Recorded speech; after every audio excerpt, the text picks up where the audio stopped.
We're here at the incredible Spain Pavilion at Expo 2025 in Osaka, and I'm joined now by Gonzalo. Gonzalo, tell us about your role first and foremost here at the pavilion. The pavilion, as you maybe saw, is the image of the sun on the sea. That's the image of the relation as well of Spain with Japan, because they have the rising sun, we have the sunset, and this is basically the symbol of the pavilion. Yeah, that's beautiful. I think that, it's such a very different pavilion. It stands out very well across all the other pavilions. The stairs and the impact it makes as you go up, and the fine details around the shading so that you go deeper into the water as the sun gets bigger. That's great. The relationship between Japan and Spain is really well told as a story there throughout the pavilion. Obviously, some of the shipwreck that took place and the Japanese female divers who rescued the Spanish sailors, that's a great story as well. So, Gonzalo, let's talk about the journey or the messages of the pavilion. I mean, yes, the sun, the rising and the setting is beautiful, but there's a really special message around the ocean and tell us about that. Tell the audience about what the message is that the pavilion is trying to say. Okay, the main message, the Spanish pavilion is dedicated this time in Osaka 2025 to Kuroshio, which is a current. It's the black current, as we say it in English, that went or goes from Asia, it goes from Taiwan, goes up into Japan and then arrives in California. So that's basically the journey. And that was discovered, that possibility of going to America with this current was discovered by Andres de Urdaneta, which is a sailor, and he discovered this possibility in 1565. So from then on, the Spanish trade started between Manila and Acapulco in Mexico. So this created the so-called Galleon of Manila, Manila Galleon, as you say in English, and this also it was called sometimes the China Galleon as well, because it took a lot of trade from China to America and then to Japan. Yeah. We say that also that's very important, the first global actually trade that went through 3 continents. Yeah. So that's also one important message. We wanted to say this is a strong connection with Asia, not only with Japan, but with Asia. But it's also sometimes, Kuroshio is also called the Japanese current as well. So that's the first message. We are united by this current. Or we also said another message to explain in this pavilion is that there's a long connection, historical connection of Japan with Spain through this, but also there are some episodes like the shipwreck of the San Francisco, the Galleon San Francisco. Also, there is also another ship that was made in Japan. It's the first Galleon style ship made in Japan in Ishinomaki, and that's called the San Juan Bautista. San Juan Bautista is very special because it's made in Japan with a Spanish style, with Spanish technology, with Spanish way of building the Galleon. And also this ship took 100 or more than 100 Japanese under Hasekura Tsunenaga. And this is called the embassy, Keisho Embassy.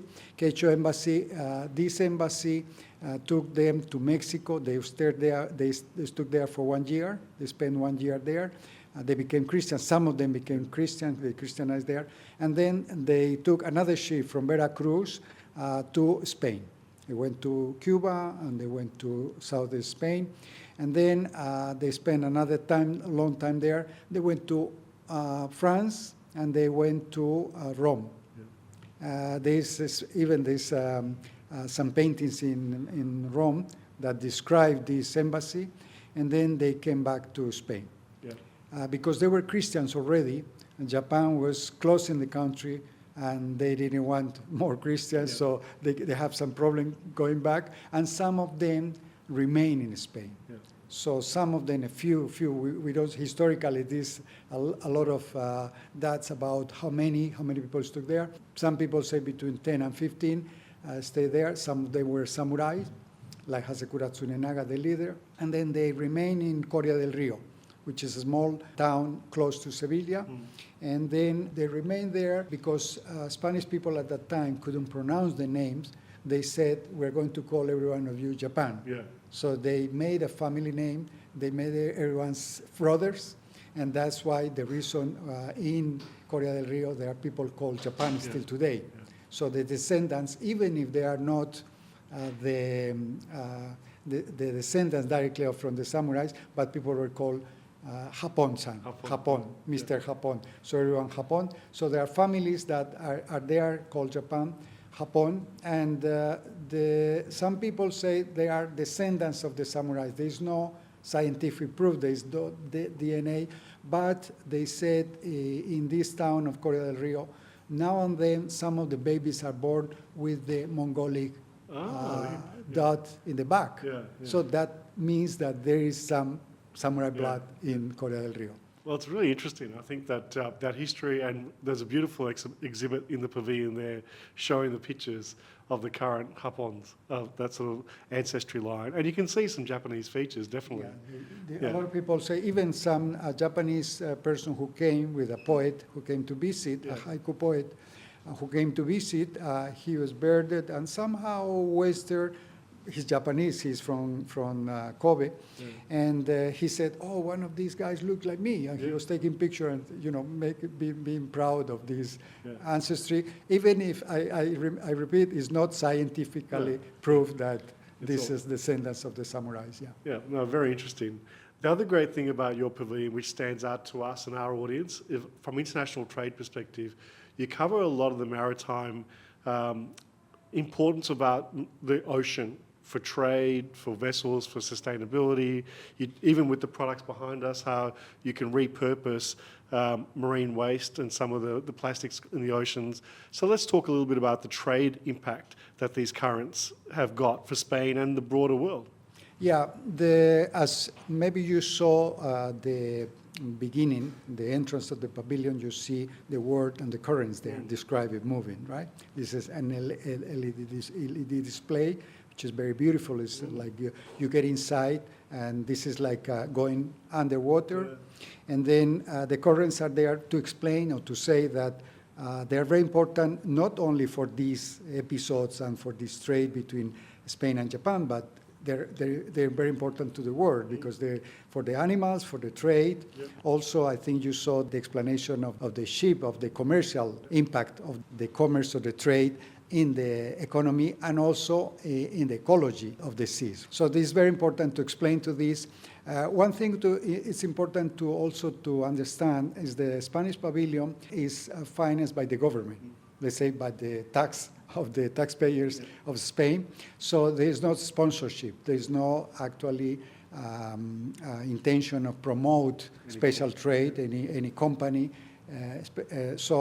What you see here is thinking also about how busy a visitor in the expo, in any expo, in any big expo like this, is going to be, and it has to be pay attention to many, many different beautiful displays, beautiful exhibitions. So we want to say, okay, so we're going to show this Spain, but we're going to show very, very tiny essence of what Spain is being, the relationship, also what is Spain relationship with the ecology, the blue economy, what is Spain in the El Quijote is there also as well, because we wanted to make the connection of the ships, they were moved by the wind, but also Don Quixote, the guy who fought against the windmills, but the windmills, all that energy also is connected to the energy of the actual wind power that we have, which is Spain is also dedicated to that, and is also there has an industry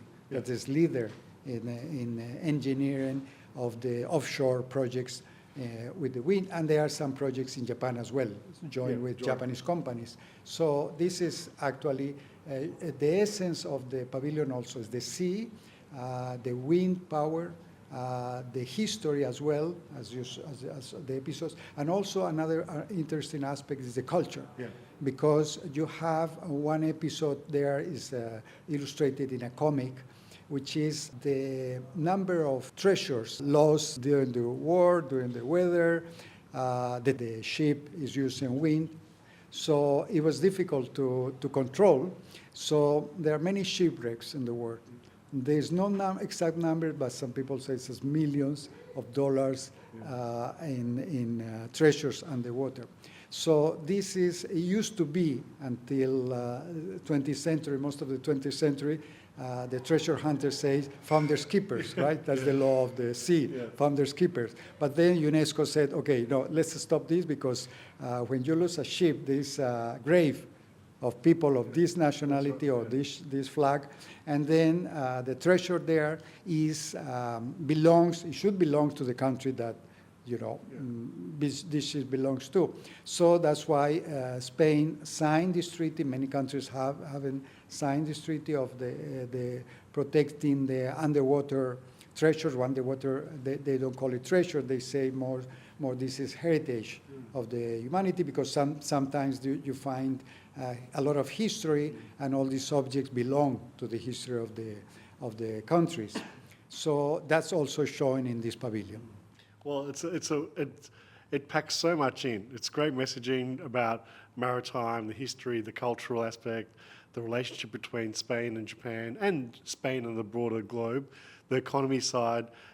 It's really interesting, and it's beautifully laid out.